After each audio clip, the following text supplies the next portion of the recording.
Najprej bi se v imenu Socialnih demokratov rad zahvalil državljankam in državljanom, vsem volivkam in volivcem prvič, da so prišli v takem številu na volišče, da so vendarle dali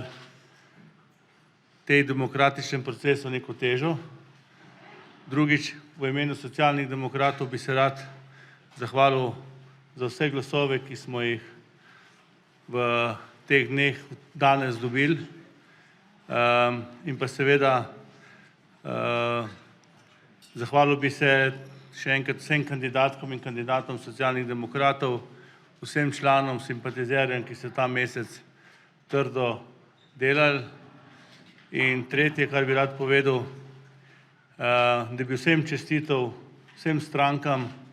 vsem predsednikom strank, predsednicam strank na kampanji, kljub temu, da je bila v zadnjem tednu, v zadnjih 14 dneh težka kampanja, da je vsebina umanjkala in da smo se ukvarjali z zadevami, s katerimi se v tej državi ne bi smeli ukvarjati.